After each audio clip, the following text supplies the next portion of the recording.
नफरत तो शायद बहुत छोटा शब्द है जो मुझे उससे थी। अगर मेरा बस चलता तो मैं उसके टुकड़े टुकड़े करके कुत्तों को खिला देती। जो कुछ मेरी आंखों ने देखा था और मेरे कानों ने सुना, मैंने तय कर लिया था कि उसे नहीं छोड़ूंगी।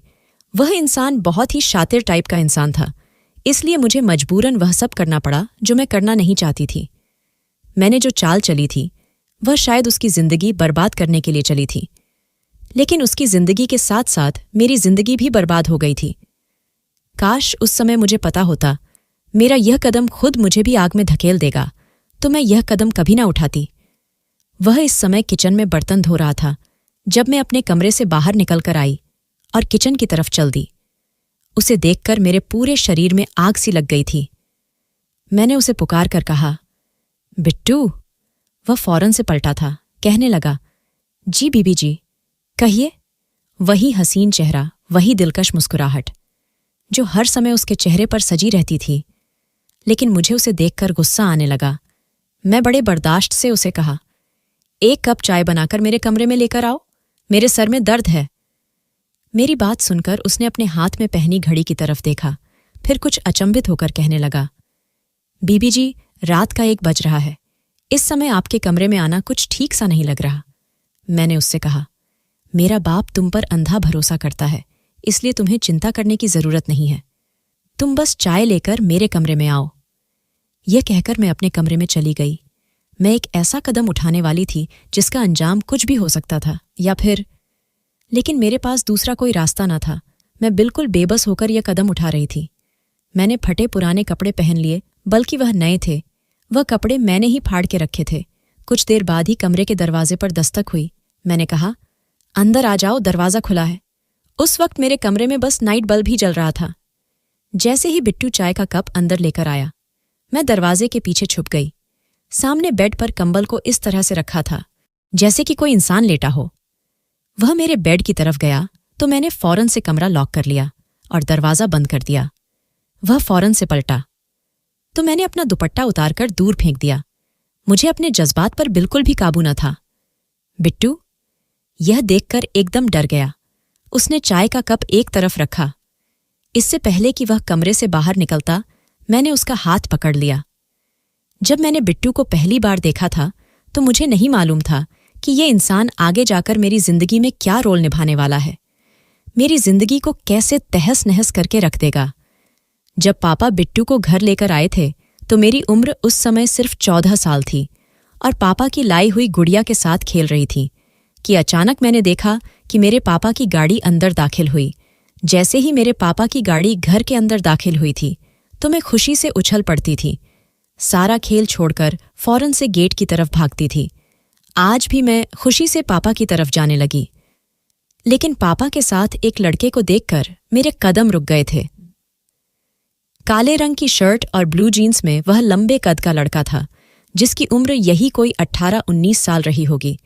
मेरे पापा के साथ गाड़ी से नीचे उतरा। मुझे पापा ने अपने पास बुलाया और प्यार किया और घर के अंदर आ गए। पापा ने मेरी माँ को आवाज़ दी और कहा, यह हमारे घर का नौकर है और आज से घर के सारे काम यही करेगा। मेरी उम्र उस समय ऐसी थी कि मुझे अब लड़कों को देखकर थोड़ी सी घबराहट और झिझक होती थी। शायद यह लड़कपन की दहलीज पर पहला कदम था। वह लड़का बेहद खूबसूरत था और कहीं से भी नौकर नहीं लग रहा था। उसने अपनी नज़रें झुकाई हुई थीं। मैं कनखियों से उसे देख रही थी और अभी तक उसने मुझे नहीं देखा था, लेकिन मैं उसे देख ही जा रही थी। मेरे पापा ने मेरी घबराहट को भांपते हुए कहा कि इसका नाम बिट्टू है और यह आज से घर के सारे काम करेगा और तुम्हें स्कूल भी छोड़कर आएगा और लेने भी आएगा। बिट्टू तुम्हारे भाई जैसा है, इससे घबराने की जरूरत नहीं है। जैसे ही पापा ने ऐसा बोला तो मैंने एक नज़र फिर से बिट्टू की तरफ देखा और उसने भी नज़र उठाकर मेरी तरफ देखा था, और यह पहली बार था जो हमारी आंखें चार हुई थीं। मैंने देखा उसकी आंखों के डोरे लाल थे, जैसे कि कोई नशीली आंखें हो। उदासी उसकी उन लाल आंखों में भरी पड़ी थी। मुझे उसकी आंखों से न जाने क्यों डर सा महसूस हुआ था। मैंने फौरन से नजरें झुका ली। वह मेरी इस हरकत पर मुस्कुराने लगा। पापा की बात से मुझे कुछ तसल्ली तो हुई थी, लेकिन फिर भी मैं उम्र के जिस हिस्से में थी कि मैं थोड़ी सी सावधान हो गई थी, वरना इससे पहले मैं लड़कों से लड़ती झगड़ती रहती थी। गली के लड़कों को मार मार कर भगा देती थी, अपने स्कूल से भी बेतहाशा लड़ाई करती थी। लेकिन जब से मैं 14वीं साल में कदम रखी थी, तब से मेरे अंदर बहुत सारे बदलाव आने लगे थे, और सबसे बड़ा बदलाव यह था कि मैं लड़कों से सावधान रहने लगी थी। कुछ दिन यूं ही गुजर गए। बिट्टू ने देखते ही देखते सारा घर संभाल लिया था। वह खाना बनाने का काम भी करता था और बाहर गेट की रखवाली भी करता था, बिल वगैरह जमा करवाता। यानी कि वह एक ऑलराउंडर लड़का था। मैं उसे देखकर हैरान हो जाती थी कि एक लड़का इतने सारे काम कैसे कर लेता है। लेकिन वह बहुत ही तेज था। शुरू में मैं बिट्टू को देखकर घबरा गई थी, लेकिन समय गुजरने के साथ साथ अब मुझे उससे कोई समस्या नहीं थी। वह अपने काम से कम रखता था। अब मुझे भी सुकून हो गया था। अब मैं उससे थोड़ी बहुत बात भी कर लिया करती थी। वह रोजाना मुझे सुबह स्कूल छोड़ने जाता और वापसी पर मुझे लेने भी आता था। कभी मुझे किसी सहेली के घर जाना होता था तो पापा इस मामले में भी बिट्टू पर ही भरोसा करते थे। अगर मुझे किताबें या कुछ और खरीदने के लिए बाजार जाना होता, तभी पापा कहते हैं कि बिट्टू के साथ चली जाओ। यानी कि मेरा कोई भी काम बिट्टू के बगैर पूरा नहीं होता था। मुझे अब वह अपना बॉडीगार्ड सा लगने लगा था। उसके साथ एक सुरक्षा का एहसास होता था। एक बार मैं स्कूल की छुट्टी के वक्त जैसे ही मैन गेट से बाहर आने लगी, मेरे पीछे खड़े लड़के ने मुझे धक्का दे दिया और खुद आगे बढ़ गया। मैं सड़क पर गिर गई। मेरे सर पर चोट भी लग गई। यह देखकर बिट्टू को इतना गुस्सा आया कि उन लड़कों को उसने पीट के रख दिया। कहने लगा, तुम होते कौन हो जो तुमने संजना को धक्का दिया? मैं अपना दर्द भूलकर उस लड़के को देखने लगी थी जिसे बिट्टू ने मार मार का लहूलुहान कर दिया था। मैं उठकर बिट्टू के पास आई। मैंने कहा, छोड़ो उसे, क्या जान से मार डालोगे? वह कहने लगा, हाँ, जान से मार डालूंगा उसे जो तुम्हें तकलीफ पहुंचाएगा। वह उस वक्त बहुत गुस्से में था, इसलिए मैं चुप हो गई। मेरे मामले में वह ऐसा ही था। कोई मेरी तरफ आंख उठाकर भी देख ले तो बिट्टू उसे यूं घूरता जैसे नजरों ही नजरों में मार डालेगा। मुझे कभी कभी अपने पापा का बिट्टू को घर रखने का फैसला ठीक ही नहीं लगता। जितना पापा बिट्टू को पसंद करते थे, मेरी माँ बिट्टू को एक आंख नहीं पसंद करती थी, सिर्फ इसलिए कि वह पापा का खास बंदा था। पापा खुद उसे न जाने कहाँ से लेकर आए थे। मम्मी पापा से कहती थी कि जवान लड़के के साथ अकेली बेटी को ना भेजे, लेकिन पापा का हर बार एक ही जवाब होता था कि मुझे बिट्टू पर पूरा विश्वास है। बिट्टू को गाड़ी चलानी भी आती थी। इतनी सी उम्र में न जाने उसने इतने सारे काम कैसे और कहाँ से सीख लिए थे। वह हर रोज मुझे गाड़ी से सुबह स्कूल छोड़ने जाता और दोपहर को लेने जाता। मेरे पापा एक पढ़े लिखे सरकारी अफसर थे और मेरी माँ गांव की एक बिल्कुल ही अनपढ़ औरत थी, लेकिन पता नहीं कैसे हालातों में दोनों की शादी हो गई थी। मेरी माँ के पास खूबसूरती के अलावा कुछ भी नहीं था और इसी खूबसूरती ने मेरे पापा को शायद उनसे शादी करने पर मजबूर कर दिया होगा। लेकिन शादी के बाद उन्हें बहुत सारी प्रॉब्लम्स का सामना करना पड़ा था। पापा पढ़े लिखे थे। अपने दोस्तों की पार्टी में मम्मी को लेकर नहीं जाते थे। कहते थे, तुम्हें मेरी दोस्तों की वाइफ से मिलने के मैनर्स नहीं है, तुम मेरी इंसल्ट करवा देती हो। क्योंकि मम्मी आते जाते बहुत अजीब से कपड़े पहनती थी, बिल्कुल देहाती जैसे। मैंने हमेशा से अपनी माँ को ही कसूरवार समझा कि वह हर वक्त जाहिल औरतों की तरह चीखती चिल्लाती रहती थी, और मैं सोचती थी कि मेरी माँ के साथ आखिर क्या समस्या है। आखिर उन्होंने इतने सालों में अपने अंदर बदलाव क्यों नहीं लाई। धीरे धीरे मुझे एहसास होता गया कि समस्या मेरी माँ के साथ नहीं बल्कि मेरे बाप के साथ भी है। मेरे पापा गांव से पढ़ लिख कर निकले थे और सरकारी अफसर बन गए, और उनकी जिंदगी ऐसे ही थी जैसे सरकारी अफसर की होती है। उन्होंने घर गाड़ी सब कुछ ले लिया था, लेकिन एक चीज जो पैसा आने के बाद हर मर्द के अंदर आ जाती है वो ये है कि वह रोजाना एक नई औरत की इच्छा रखता है। गरीबी में मर्द अपनी पत्नी के साथ गुजारा कर लेता है, लेकिन जैसे ही उसके पास पैसा आने लगता है तो वो एहसास होने लगता है कि उसकी पत्नी उसके लायक नहीं है और वह अपने पैसे से कुछ भी खरीद सकता है। इसी वजह से मेरे पापा ने बहुत सारी महबूबा बना रखी थी, और जब मेरे पापा की इन सब कामों की खबर मेरी माँ को मिलती तो उनको बहुत गुस्सा आता था और लड़ाई झगड़े होने लगते थे। लेकिन एक बात हैरान कर देने वाली थी, यह लड़ाई झगड़ा कुछ समय से बढ़ना शुरू हुए थे। हालांकि इससे पहले दोनों एक दूसरे से खींचे खींचे तो रहते थे, लेकिन लड़ाई झगड़ा बहुत कम होते थे।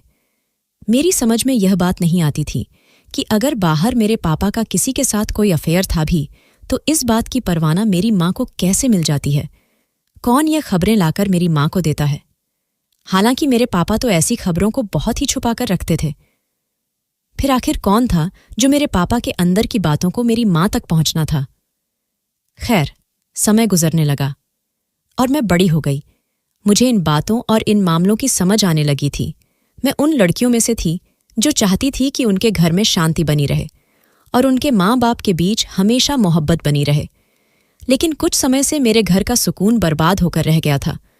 मेरी माँ तो पहले ही लड़ाई झगड़ा करती थी, लेकिन वह छोटे मोटे कारण जिनकी वजह से घर में लड़ाई झगड़े रहते थे। जैसे कभी पापा घर के लिए खर्च कम देते तो मम्मी इस बात पर गुस्सा होती थी और उनके बीच लड़ाई होने लगती थी। तो कभी मम्मी कहती है कि मुझे शॉपिंग पर जाना है, तो पापा साफ मना कर देते और फिर दोनों के बीच लड़ाई होने लगती। ऐसे ही छोटी छोटी बातों को लेकर दोनों आपस में लड़ पड़ते थे। लेकिन धीरे धीरे यह लड़ाइयाँ बढ़नी शुरू हो गई थी। दोनों के बीच होने वाली लड़ाइयाँ नॉर्मल नहीं थीं। उनका चीखना चिल्लाना, घर के सामान को तोड़ना फोड़ना, मेरे बाप का अपने आप को गोली मारने की धमकी देना और मेरी माँ का जहर खाने की धमकी देना, दोनों मरने मारने पर आ जाते थे। और मेरी माँ की सहन शक्ति अब दिन ब दिन खत्म होती जा रही थी। मैं अपनी माँ को समझती थी कि बर्दाश्त करो, लेकिन मेरी माँ ने कहा कि मैं सब कुछ बर्दाश्त कर सकती हूँ, लेकिन तुम्हारे बाप की दूसरी औरतों के साथ नाजायज संबंध बर्दाश्त नहीं कर सकती हूँ।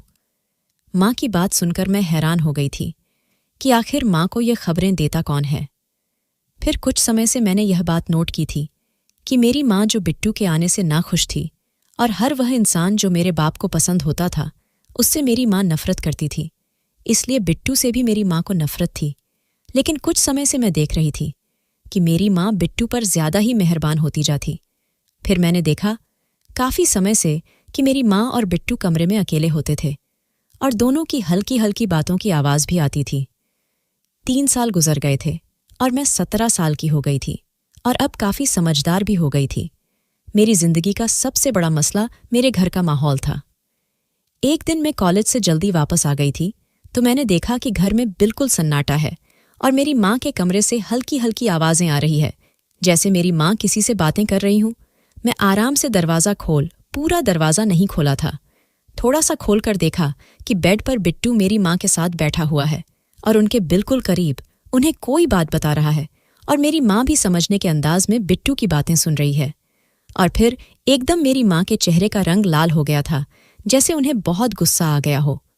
शुरू में तो मुझे कुछ समझ नहीं आया, लेकिन थोड़ी देर बाद जब मेरे पापा घर आए तो मेरी माँ ने एक कोहराम मचा दिया था और फिर मुझे सब समझ आ गया कि मेरे घर में आग लगने वाला कोई और नहीं बिट्टू ही है और वह मेरे माँ बाप दोनों का चाहता बनकर बैठा हुआ था। मेरे बाप की बातें मेरी माँ को बताता था और मेरी माँ की बातें मेरे बाप को बताता था और इन दोनों के इस बीच में बहुत ज्यादा पैसे भी वसूला करता था। मेरे बाप की जासूसी के लिए मेरी माँ बिट्टू को पैसे देती थी और फिर बिट्टू पैसे लेकर मेरी माँ को मेरे बाप की तमाम खबरें देता था और अपना नाम राज रखने को कहता था। इसी तरह घर में होने वाले तमाम मामलों की खबर बिट्टू मेरे बाप को दिया करता था कि कौन आ रहा है, कौन जा रहा है। मेरे नानी नाना की तरफ के जो भी रिश्तेदार आते थे, मेरे पापा को वह लोग बिल्कुल भी पसंद नहीं थे और इसीलिए पापा की गैर मौजूदगी में वह लोग आया करते थे और यह सारी बातें बिट्टू मेरे बाप को बता रहा था और इसी वजह से दोनों के बीच झगड़ा दिन ब दिन बढ़ते जा रहे थे। तब मुझे अंदाजा हो गया कि मेरे घर में यह आग बिट्टू की लगाई हुई है।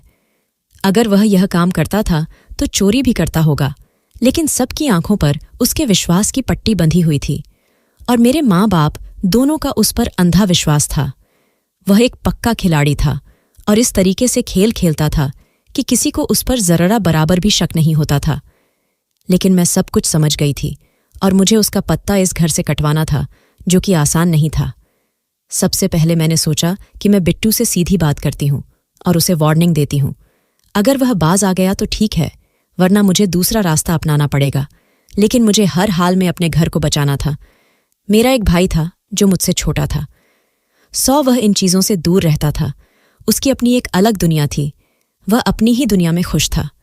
लेकिन मैं इस घर की बेटी थी और मुझे इस घर की चिंता थी। एक दिन मैं बिट्टू के पास गई। वह किचन में खाना बना रहा था। मैं उसके सामने जाकर खड़ी हो गई तो वह इस तरह से मुझे देखकर चौंक गया। उसने हमेशा मुझे बच्चों की तरह ट्रीट किया था। कहने लगा, संजना देखो, मैं खाना बना रहा हूं और वही बनाऊंगा। जो तुम्हें खाना पसंद है, बस अलग से कोई फरमाइश मत करना मुझे। वह मुझे समझा रहा था। उसे लगा कि मैं उसे खाने की कोई नई फरमाइश करने आई हूं। वह मुझे बच्चों जैसा व्यवहार रखता था, लेकिन मैं बच्ची नहीं थी। मुझे किचन में देखकर उसने पूछा, तुम किचन में ययों आई हो? क्या तुम्हें किसी चीज की जरूरत है? वह बड़े प्यार से मुझसे पूछ रहा था। मैं उसकी आंखों में देखने लगी। वह मेरे इस तरह देखने पर गड़बड़ सा गया था। फौरन से नजरें बदलकर वह कटिंग बोर्ड पर सब्जी काटने लगा। मेरी मौजूदगी उसे उलझा रही थी और वह बार बार दरवाजे की तरफ भी देख रहा था कि कहीं मेरे पापा या मां ना आ जाए, क्योंकि मैं बिल्कुल उसके पास खड़ी थी। इतनी पास कि उसकी सांस लेने की सरसराहट मेरे कानों में साफ सुनाई दे रही थी।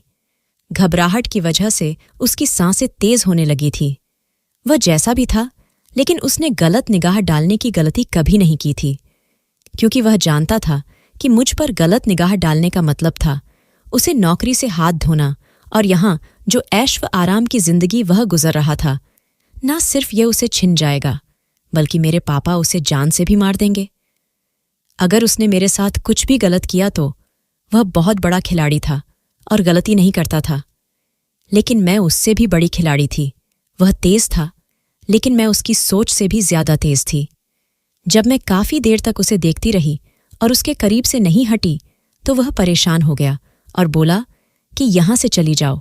अगर किसी चीज की जरूरत नहीं है तो तुम यहां क्यों खड़ी हो? मैंने कहा कि मेरे घर में आग मत लगाओ बिट्टू, वरना मैं तुम्हारी जिंदगी में आग लगा दूंगी। मेरी बात सुनकर उसके सब्जी काटते हाथ एक पल को रुक गए और उसने अजीब सी नजरों से मुझे देखा, जैसे हैरान हो गया हो। उसे लगा मुझे पता नहीं चलेगा कि वह क्या खेल खेल रहा है। पहले वह कुछ सोचने लगा और फिर कहने लगा, क्या बोल रही हो तुम? संजना, कौन सी आग लगाई है मैंने तुम्हारे घर में? वह मुझे बच्चों की तरह ट्रीट कर रहा था।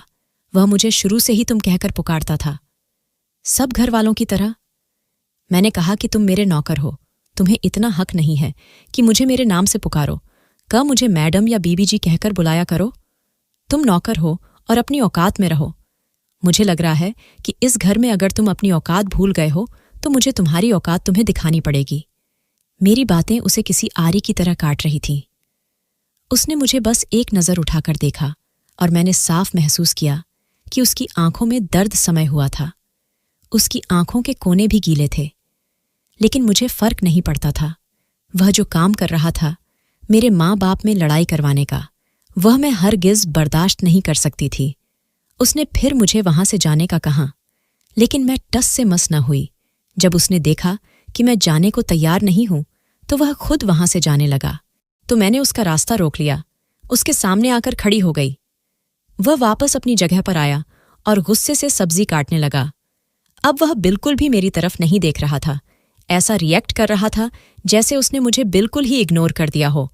वह मुझे पूरी तरह नजरअंदाज करके अपने काम में लग चुका था, लेकिन मैं इतनी आसानी से उसका पीछा छोड़ने वाली नहीं थी। मैं सीधा उसका गिरेबान पकड़ लिया और उसे कहा कि आज के बाद अगर मेरे माँ बाप के बीच कोई झगड़ा करवाया तो मुझसे बुरा कोई नहीं होगा। वह अपनी गिरेबान छुड़ाने की कोशिश कर रहा था और मैं छोड़ नहीं रही थी। इतने में उसका हाथ उठ गया। उसने अचानक ही मेरे मुंह पर थप्पड़ मार दिया। मेरे हाथ से उसका गिरेबान छूट गया था। मैंने गुस्से और अविश्वास से कहा, तुमने मुझे थप्पड़ मारा। मैंने हैरत से सवाल किया था। मैंने कहा, तुम्हारी हिम्मत कैसे हुई मुझ पर हाथ उठाने की? मैं उस पर सीख रही थी कि अचानक मेरी नज़र उसके हाथ पर गई। वह छुरी से अपना हाथ जख्मी कर चुका था। अपना वह हाथ जिससे उसने मुझे थप्पड़ मारा था, उसे जख्मी करके अब वह कटिंग बोर्ड की तरफ नजरें झुकाकर देख रहा था। मैं देखकर हैरान हो गई थी। यह कैसा इंसान था और उसके दिमाग में आखिर चल क्या रहा था? उसके हाथ से खून बहने लगा था और अभी तक छुरी पर उसकी पकड़ मजबूत थी। कहने लगा, इसी हाथ से तुम्हें मारा था, इस हाथ को सजा दे दी, अब खुश? उसकी आंखों में न जाने ऐसा क्या था कि मैं कांप उठी थी। मैं उसे छोड़कर अपने कमरे में भाग गई और कमरे का दरवाजा लॉक कर दिया। मेरा दिल बेचैन सा हुआ था। अगली सुबह जब मैं कॉलेज जाने लगी तो देखा उसके हाथ पर पट्टी बंधी हुई थी। वह रोज मुझे गाड़ी से कॉलेज छोड़ने जाता था। मैंने उसके हाथ की तरफ देखते हुए कहा, कि इंसान ऐसा काम ही ना करे, इसके बाद उसे पछताना पड़े। मेरी बात पर उसने कुछ नहीं कहा और कार का दरवाज़ा खोल दिया। काफ़ी दिन तक खामोशी रही। मुझे लगा वह सुधर गया है, क्योंकि घर में अब शांति थी। काफ़ी दिन से मेरे माँ बाप के बीच भी कोई झगड़ा नहीं हुआ था। सब ठीक जा रहा था।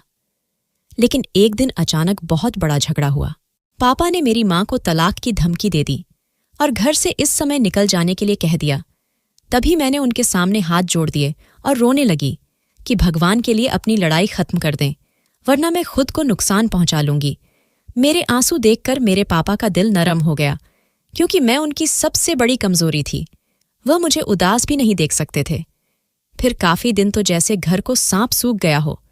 मैं अपनी माँ से वजह पूछी इस लड़ाई की, तो एक बार फिर से मुजरिम बिट्टू ही निकला। बिट्टू ने मेरी माँ को बताया कि मेरे बाप ने एक तवायफ से शादी कर ली है। उधर पापा का कहना था कि यह सब झूठ है।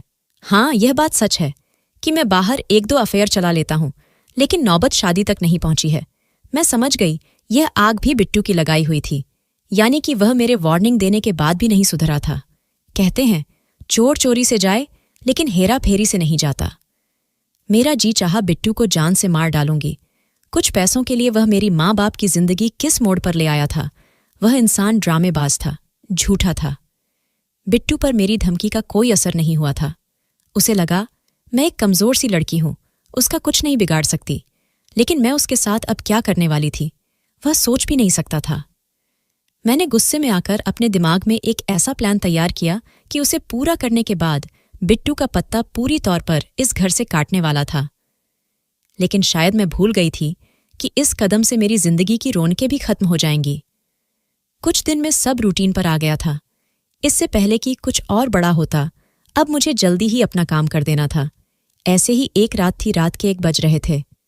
मेरे मम्मी पापा अपने कमरे में थे और बिट्टू किचन में रात के खाने के बर्तन धो रहा था।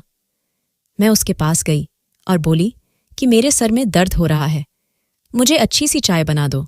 सर्दियों की रातें थीं और मैं अक्सर उसे चाय का कहती रहती थी, इसलिए वह बिना कुछ कहे मेरे लिए चाय बनाने की इरादे से किचन में आ गया। मैं खामोशी से अपने कमरे में आ गई और बिट्टू का इंतजार करने लगी। मैं घड़ी की तरफ देख रही थी। घड़ी में रात का 1:15 बज रही थी। आज की रात बिट्टू की इस घर में आखिरी रात साबित होने वाली थी। हर तरफ खामोशी थी। थोड़ी ही देर में बिट्टू मेरे कमरे में चाय लेकर आने वाला था।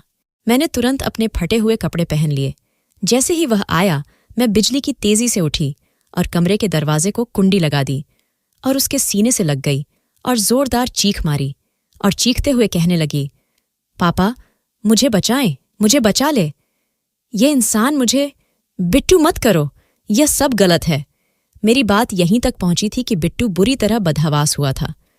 उसने मेरे मुंह पर हाथ रखकर मेरी चीख दबानी चाही, लेकिन मेरी चीखों को सुनकर मेरे माँ बाप भागते हुए मेरे कमरे तक आए थे। लेकिन मैं खुद दरवाजे को कुंडी लगा रही थी। सब कुछ वैसा ही हो रहा था जैसा मैंने सोचा था। सब इतना अचानक हुआ कि बिट्टू को कुछ भी समझ नहीं आया कि मैं क्यों चीख रही हूं। वह मेरे माँ बाप की आवाज़ सुनकर हक्का बक्का रह गया था। वह दरवाजे के बाहर से पूछ रहे थे कि संजना क्या हुआ है। बिट्टू जल्दी ही सारा मामला समझते हुए मुझसे पीछे हटा और दरवाजे तक आया ताकि अपनी सफाई पेश कर सके। मैं तेजी से आकर बिट्टू को धक्का दिया और दरवाज़ा खोल दिया। इससे पहले कि बिट्टू बाहर जाता, मैं जल्दी से बाहर निकली और पापा से लिपटकर रोने लगी। मैंने कहा, पापा बिट्टू ने मेरी इज्जत। मैं बहुत बुरी तरीके से अपने पापा के साथ लिपटकर रोए जा रही थी और मेरे पापा का चेहरा गुस्से से लाल हो चुका था और उनकी आंखों में उतर आया था। वह लाल आंखों से बिट्टू को देखे जा रहे थे। बिट्टू कहने लगा, नहीं मालिक, मैंने संजना के साथ ऐसा कुछ भी नहीं किया है। मैं तो ऐसा कुछ करने के बारे में सोच भी नहीं सकता। ये झूठ बोल रही है। पापा ने मुझे अपने आप से अलग किया और बिट्टू को गिरेवान से पकड़ नीचे गिराया और फिर लातों गुस्सों से उसे मारने लगे। पापा बिट्टू से कहते जा रहे थे, तुम्हारी हिम्मत कैसे हुई मेरी बेटी को हाथ लगाने की। बिट्टू ने कहा कि मेरा कोई दोस्त नहीं, आपकी बेटी ने खुद मुझे कमरे में बुलाया था। बिट्टू की बात सुनकर मेरे पापा ने और जोर से उसे मारना शुरू कर दिया और बोलते जा रहे थे कि मेरी बेटी तुझे बुलाएगी। नमक हराम, मेरी बेटी पर इल्जाम लगाता है। मेरी बेटी तुझे कमरे में बुलाएगी। पापा एक ही शब्द बोले जा रहे थे। फिर पापा ने पुलिस को फ़ोन किया और मम्मी से कहने लगे कि पुलिस के सामने बयान देना कि यह मेरे घर पर काम करता था, लेकिन आज की रात यह सोना और कुछ पैसे चुराकर फरार हो रहा था, तो रंगे हाथों पकड़ा गया है। फिर मेरे पापा ने मेरी माँ से कहा कि एक थैली में जितने भी पैसे और सोना है वह डालकर ले आओ, ताकि पुलिस को विश्वास हो जाए और संजना की बदनामी ना हो। मेरी माँ ने वैसा ही किया। पुलिस वालों का नाम सुनकर बिट्टू घबरा गया। उसने कहा कि साहब, मुझे जितनी सजा देनी है दे दो, लेकिन मुझे पुलिस के हवाले मत करो। पापा ने कहा कि तुम्हें पुलिस के हवाले करना ही ठीक रहेगा। जब वह तुम्हारी अच्छे से खातिरदारी करेगी तब तुम्हारी अकल ठिकाने आएगी। दिल तो कर रहा है तुम्हारी जान ले लूं और तुम्हारी लाश कुत्तों के सामने फेंक दूं। यह कहकर पापा ने एक और लात बिट्टू के मुंह पर मारी थी। वह दूर जाकर गिरा था। थोड़ी देर में पुलिस आ गई और पापा ने बिट्टू को पुलिस के हवाले कर दिया, और यह मंजर मेरे लिए बहुत ही खुशी भरा था। पुलिस उसके हाथों में हथकड़ियां डालकर उसे ले जा रही थी। उसने अजीब सी नजरों से मुझे देखा। उसकी आंखों से आंसू बह रहे थे।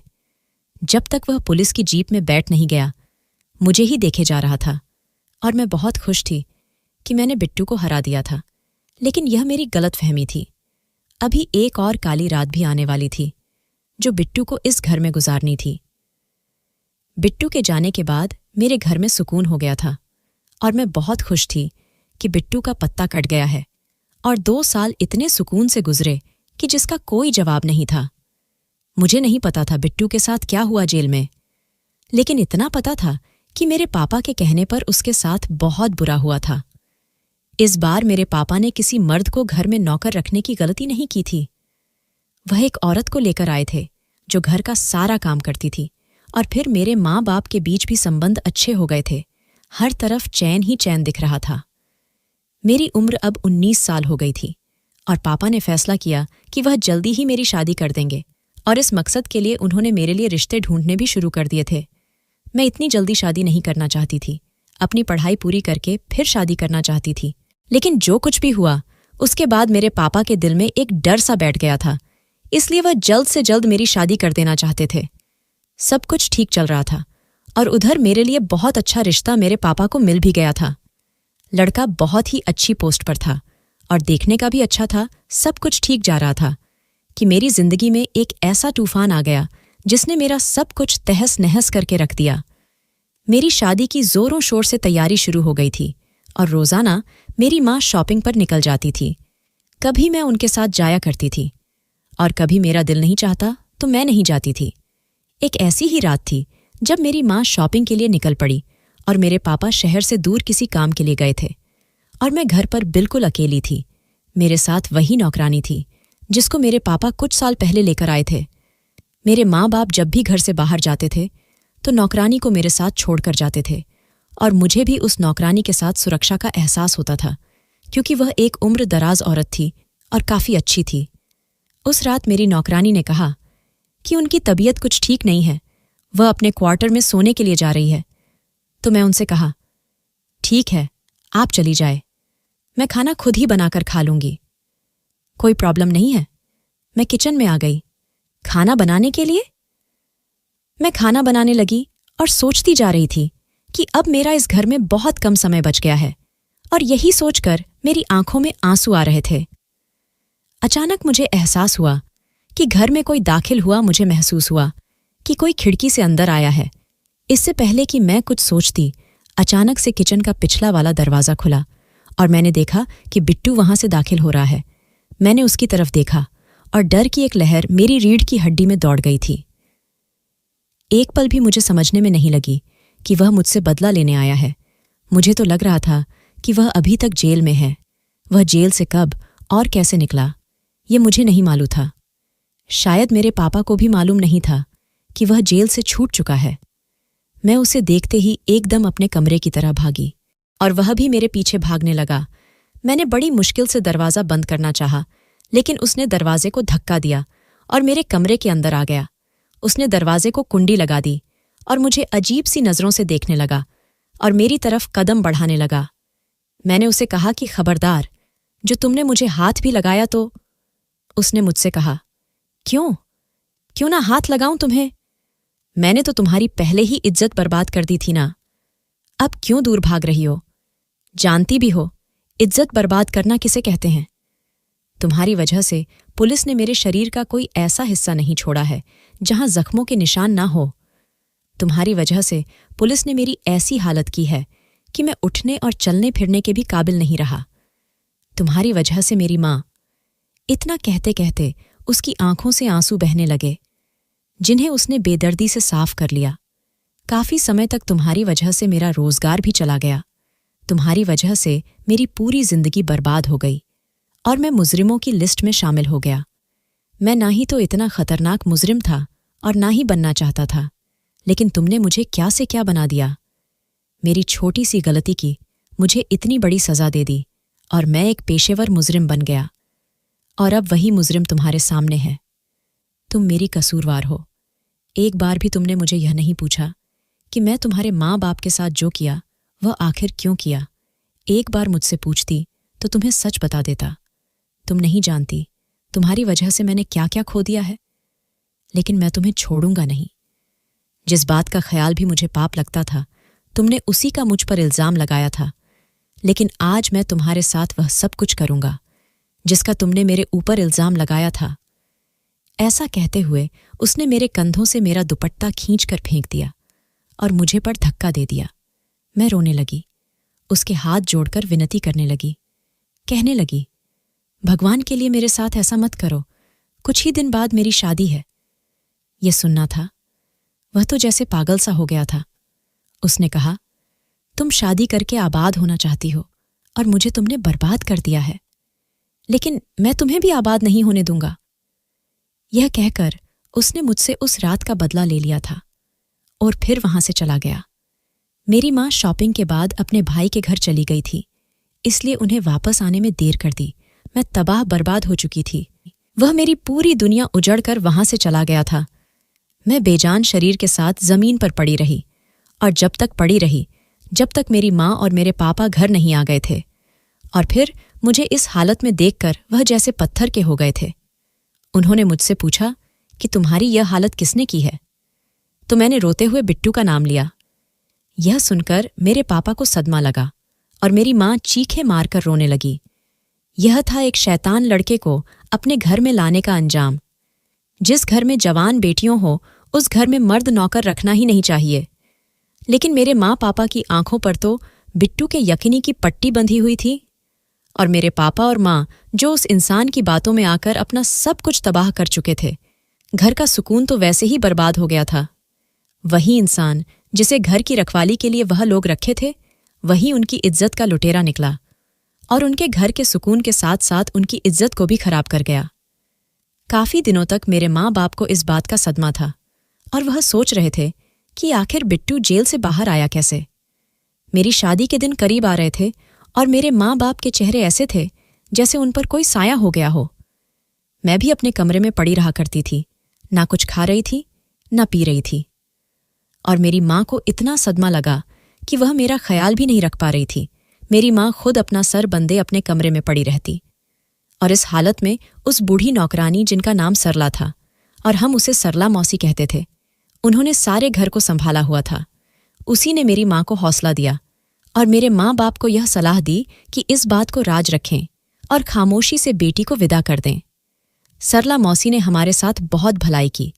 अगर वह औरत ना होती तो हम तीनों को कोई हौसला ना देने वाला था, लेकिन वह बहुत तजुर्बेकर थी और उसने मेरी माँ को भी संभाला और मेरे पापा को भी हौसला दिया और मुझे भी कहा कि इस सदमे से बाहर निकालो, वरना फिर बहुत बदनामी होगी। अब जबकि शादी होने वाली है तो बेहतर है इस बात को राज रखा जाए। मेरे माँ बाप ने मुझसे कहा कि तुम कुछ भी किसी से नहीं कहोगी और खामोशी से शादी कर लोगी और यह राज कभी नहीं खुलेगा। बेहतर यही है कि तुम्हारी इज्जत से शादी हो जाए। लेकिन ऐसा कैसे मुमकिन था? मेरे लिए तो पति से इतना बड़ा राज छुपाना मुमकिन ही नहीं था, क्योंकि जिस तरह से बिट्टू ने अपना गुस्सा मेरे साथ निकाला था, मैं वह दाग अपने पति से छुपा नहीं सकती थी। अगर वह इन जख्मों के बारे में मुझसे सवाल करता तो मैं उसे क्या जवाब देती? शादी तो दूर की बात, मेरा तो जिंदगी से ही दिल उठ गया था। मेरा बस नहीं चल रहा था कि मैं अपनी जिंदगी को खत्म कर दूं, लेकिन मैं मरकर अपने माँ बाप को और दुखी नहीं करना चाहती थी। मुझे इस कदर सदमा लगा हुआ था, लेकिन मुझे इतना ज़रूर पता था कि खुदकुशी करना बहुत बड़ा पाप है। मैंने अपने माँ बाप से कहा कि मुझे शादी नहीं करनी। लड़के वालों से इनकार कर दो तो मेरे पापा ने मेरे सामने हाथ जोड़ दिया और कहा कि मेरी इज्जत का सवाल है, ये शादी खामोशी से कर लो, बात की बाद में देखी जाएगी। मैंने पापा से रोते हुए कहा कि मैं आज जहां पर हूं वह सिर्फ आपकी गलत फैसले की वजह से हूं। मैं तो बच्ची थी, मुझे कुछ मालूम नहीं था, लेकिन आपको तो सब कुछ मालूम था कि जवान बेटी के होते हुए जवान नौकर को घर पर नहीं रखना चाहिए। उन्होंने न सिर्फ उसे घर में रखा बल्कि हर जगह मुझे उसके साथ भेज भी देते थे। मेरी बातें सुनकर मेरे पापा रोने लगे तो मुझे उनका दुख हुआ और फिर मुझे लगा कि मैं ज्यादा ही गलत बोल गई हूं। पहले ही वह मेरी वजह से काफी परेशान थे। मैंने कहा कि ठीक है, मैं शादी करने को तैयार हूं। मेरी बात सुनकर वह मुझे गले लगाकर रोने लगे और मुझसे माफी भी मांगने लगे। उन्होंने कहा कि मेरी बच्ची, मैं तेरा मुजरिम हूं, मुझे माफ कर दे। मेरी वजह से आज तेरे साथ इतना बड़ा जुल्म हुआ है। हम सब घर वालों ने खामोशी बरत ली थी और शादी के दिन करीब आ रहे थे और मेरी परेशानी बढ़ती जा रही थी। फिर मैं अपने मंगेतर को सारी सच्चाई बताने का फैसला किया। मैंने सोचा मुझे अपने होने वाले पति के साथ धोखा नहीं करना चाहिए, इसलिए मैंने उसे मिलने के लिए बुलाया। वह मुझसे मिलने मेरे घर आया। उसने मुझसे पूछा कि तुमने मुझे चोरी छुपे क्यों मिलने के लिए बुलाया है। तो मैंने कहा कि मुझे आपको कुछ बताना है, उसके बाद फैसला आपका होगा। मेरी बातें सुनकर वह थोड़ा परेशान हुआ। उसने कहा, क्या बताना है? तो मैंने अपने जख्म दिखाए। मेरे जख्म देखकर वह थोड़ी देर खोया रहा और फिर बोला कि तुम्हारी यह हालत किसने की है। और फिर मैंने सारी बात उसे बता दी कि मेरे नौकर ने यह सब कुछ मेरे साथ किया है और मुझसे बदला लेने के लिए किया है। वह थोड़ी देर तक सोचता रहा और मैं सर झुका के उसके सामने बैठी रही। उसने पूछा, क्या तुम ये शादी नहीं करना चाहती? तो मैंने कहा कि मेरी जिंदगी से दिल ही उठ गया है, लेकिन मैं खुदकुशी जैसा पाप भी नहीं करना चाहती, वरना शादी तो दूर, मैं तो अब जीना ही नहीं चाहती थी। मगर मेरे माँ बाप की जिद है कि मैं उनकी इज्जत रख लूं और शादी कर लूं। लेकिन मेरे ज़मीर ने गवारा नहीं किया कि मैं आपको धोखा दूं और आपको अंधेरे में रखकर आपसे शादी करूं। वह तो माँ बाप है तो मेरा राज राज ही रखना चाहेंगे, लेकिन मैं आपको धोखे में नहीं रखना चाहती हूं। उसे शायद मेरी यह बात अच्छी लगी और उसने कहा कि मैं तुमसे शादी करने के लिए तैयार हूं। सारी सच्चाई जानकर उसका मुझसे शादी के लिए राजी होना मुझे किसी चमत्कार से कम नहीं लग रहा था। जो कुछ हो चुका था उसके बाद मेरी अंदर जीने की कोई उमंग नहीं बची थी, लेकिन जिंदा रहना मजबूरी थी। और फिर मेरी शादी का दिन आ गया और शादी भी हो गई, लेकिन यह सिलसिला यहीं पर खत्म नहीं हुआ। मुझे नहीं पता था कि और कितनी मंजिलें बाकी है जो मुझे तय करनी है।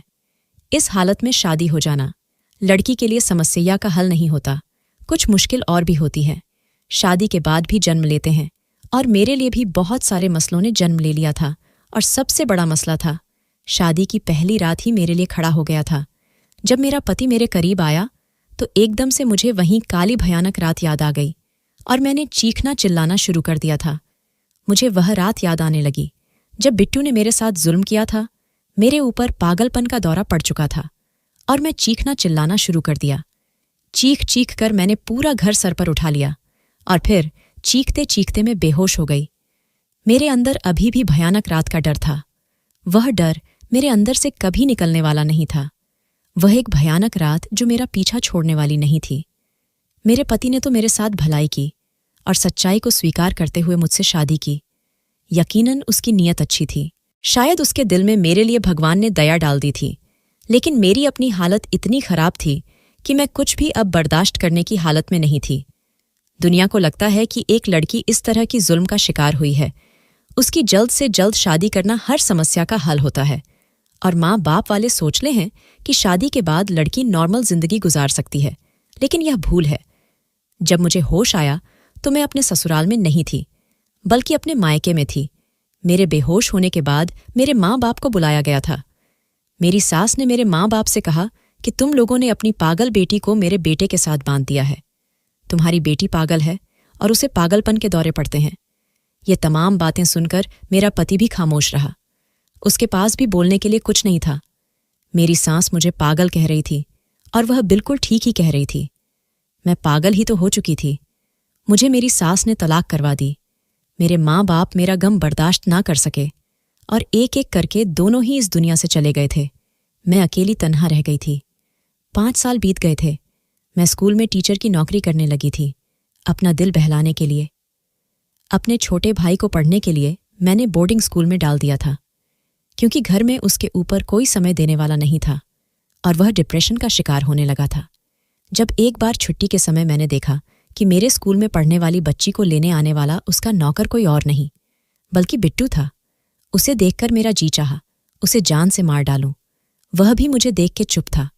मैं नफरत से अपना मुंह फेर लिया। मैं उसकी शक्ल भी देखना नहीं चाहती थी। मैं घर चली गई, लेकिन मैं अंदर से बुरी तरह टूट चुकी थी। अपने अंदर उठने वाले गुस्से पर काबू पाने लगी। जब शाम के समय दरवाजे पर दस्तक हुई, मैं उस समय हॉल में बैठी चाय पी रही थी। सरला मौसी अंदर काम कर रही थी। मैंने ही उठकर दरवाज़ा खोला तो सामने बिट्टू को देखकर मेरी आंखें नफरत से लाल हुई थीं। बिट्टू कहने लगा, मुझे सजा दो संजना, मैंने तुम्हारे साथ बहुत बुरा किया है, लेकिन तब से मैं भी सुकून में नहीं रहा हूं। बहुत बार चाहा कि तुमसे माफ़ी मांग लूं, लेकिन हिम्मत नहीं हुई। मैंने गुस्से से कहा कि निकल जाओ यहां से। वह कहने लगा, एक बार मेरी बात सुन लो, मैं कोई झूठी कहानी नहीं सुनाऊंगा। फिर वो कहने लगा, मेरी माँ कैंसर की मरीज थी और उनके इलाज के लिए मुझे बहुत ज़्यादा पैसे चाहिए थे, जो मेरी तनख्वाह से बहुत नहीं होता। मुझे अपनी माँ से बहुत मोहब्बत थी। मैं उन्हें खोना नहीं चाहता था। उनके अलावा मेरा इस दुनिया में कोई नहीं था। पापा तो मेरे बचपन में ही मुझे छोड़कर चले गए थे। मेरी माँ ने मुझे माँ और बाप बनकर पाला था। मैं उन्हें हर हाल में बचाना चाहता था, और चाहे इसके लिए मुझे कुछ भी करना पड़ता। उसे दिन मैं हॉस्पिटल के बाहर बैठा रो रहा था, जब तुम्हारे पापा मेरे सामने से गुजरे थे। मुझे रोता देखकर वह मेरे पास आए और मुझे मेरे रोने की वजह पूछी। मैंने उनसे बस इतना कहा कि मुझे कुछ काम दिला दो, और फिर उन्हें शायद मुझ पर दया आ गई और वह मुझे अपने घर ले आए। जब मैं तुम्हारे घर आया तो रोता हुआ आया था। पहले मैंने पूरी ईमानदारी से काम किया था, लेकिन जब भी मैं तुम्हारी माँ से अपनी माँ की दवाओं के लिए पैसे मांगता तो वह मना कर देती। इसलिए जब मुझे ये अंदाज़ा हुआ कि तुम्हारे माँ बाप में नफरत रहता है, तो मुझे यही ठीक लगा। अगर मैं दोनों को एक दूसरे के राज बताऊं तो मुझे दोनों तरफ से पैसे मिलेंगे। हाँ, मैं मानता हूं मेरा तरीका गलत था, लेकिन तुम्हारे लिए मेरे दिल में बहुत इज्जत थी। पहली नज़र में ही तू मुझे बहुत अच्छी लगी थी। जैसे जैसे समय बीतता गया, तुम्हारे लिए मेरे दिल में फीलिंग बढ़ता ही गया था। तुम्हारे मामले में मैंने कभी गलत नहीं सोचा था। मैं नहीं जानता था यह जज्बा किया है, लेकिन मैं तुम्हें तकलीफ में नहीं देख सकता था। जब तुम्हें कोई तकलीफ होती थी तो मेरा दिल तड़पता था। जब तुम्हें अचानक ही उस दिन थप्पड़ मारा तो मुझे खुद पर गुस्सा आने लगा था और मैंने अपना हाथ भी जख्मी कर लिया था, और तब मुझ पर यह राज खुला कि मैं तो तुमसे मोहब्बत करने लगा हूं। इसलिए मैं चुप चुप रहने लगा था, क्योंकि मैं अपनी औकात जानता था। लेकिन इस समय मेरी माँ की तबीयत बहुत ज्यादा बिगड़ गई। मुझे पैसों की जरूरत थी, इसलिए मैंने फिर से झूठी बातों का सहारा लिया। मैं तुम्हारी माँ से कहा कि मैं मालिक का एक ऐसा राज बताऊंगा जो आपके लिए जानना बहुत जरूरी है, लेकिन इसके बदले में मुझे 2 लाख चाहिए। तुम्हारी माँ इस बात के लिए मान गई थी, लेकिन इस बार बात तलाक तक जा पहुंची थी। मगर मैंने सोच लिया था कि आगे से ऐसा नहीं करूंगा। लेकिन जो कुछ तुमने मेरे साथ किया, मुझे वह सब बर्दाश्त नहीं हुआ। मेरी माँ मेरे जेल जाने के बाद मर गई। वह अस्पताल में लावारिसों की तरह पड़ी रही, और फिर किसी ने लावारिस लाश समझकर अंतिम संस्कार कर दिया था। मैं अपनी माँ को अपने हाथों से अग्नि भी नहीं दे सका था, पर इसलिए जब मैं जेल से रिहा हुआ तो यह खबर सुनने को मिली कि मेरी माँ दुनिया से चली गई है, तो मैं एकदम गुस्से से पागल सा हो गया था, और उसी गुस्से की आग में तुमसे बदला लेने पहुंच गया। जो कुछ भी उस समय हुआ, मैं गुस्से में अंधा हो चुका था। लेकिन घर वापस जाकर मुझे जब अपनी गलती का एहसास हुआ तो मैं खुद को बहुत चोट पहुंचाया था। खुद को इस बात के लिए सजा दी कि मैं उस लड़की को तकलीफ पहुंचाई जिसकी जरा सी तकलीफ मुझे सहन नहीं होती थी। कई दिन घर से बाहर नहीं निकला था। तुम्हारी शादी और बर्बादी की खबर सुनकर मुझे अपने आप पर और भी बुरा लगने लगा। मैं रोज दूसरों की जाने वाली तकलीफ को सोचकर मरता हूं। मुझे चैन नहीं मिलता। मैं कई सालों से सो नहीं पाया। मेरे कानों में तुम्हारी सिसकियां गूंजती हैं। वह मेरे सामने हाथ जोड़े रो रहा था। फिर कहने लगा, मैंने तुमसे बहुत मोहब्बत की है संजना, लेकिन कभी तुम्हें पाने की इच्छा नहीं की, इसलिए कि मैं खुद को तुम्हारे काबिल कभी समझता ही नहीं था। लेकिन अगर तुम मुझे माफ कर दो और मुझे मौका दो तो मैं तुम्हें इज्जत देना चाहता हूं, तुम्हारी उदास जिंदगी में रंग भरना चाहता हूं। मैं उसकी इस बात का कोई जवाब नहीं दिया, क्योंकि मेरे लिए यह मुमकिन नहीं था। कैसे उस इंसान को अपना लेती जिसने मुझे बर्बाद करके रख दिया था, जिसकी वजह से मेरे माँ बाप इस दुनिया से चले गए थे, मेरी पूरी जिंदगी बेरंग हो गई थी। वह अब भी मेरे सामने आंखों में आंसू लिए खड़ा था। कहने लगा, संजना मैं फिर आऊंगा, मुझे उम्मीद है अगली बार तुम मुझे इनकार नहीं करोगी। वह चला गया था और मैं कमरे में आ गई। मेरी गुजरी जिंदगी एक फिल्म की तरह मेरी आंखों के सामने घूम गई थी। आंखों से आंसू बहकर मेरा तकिया गिला करने लगे थे। कुछ ही सालों में मेरी जिंदगी में इतने दुख आए थे कि अब और कुछ सोचने समझने की शक्ति ही नहीं बची थी। इन्हें ख्यालों में डूबे पता नहीं कब सुबह हुई, पता ही नहीं चला। सरला मौसी अभी हमारे घर पर ही काम करती थी। उस समय भी सरला मौसी ने हम लोगों को संभाला था और आज भी वह बिट्टू की बातें सुन चुकी थी। सुबह मुझे नाश्ता देते हुए कहने लगी, संजना बेटा, मेरी बूढ़ी आंखों ने यह दुनिया देखी है और परखी है। मैं तुम्हें बस एक ही बात कहना चाहूंगी कि बिट्टू ने जो फैसला तुम्हारे ऊपर छोड़ा है उसे सोच समझ कर लेना।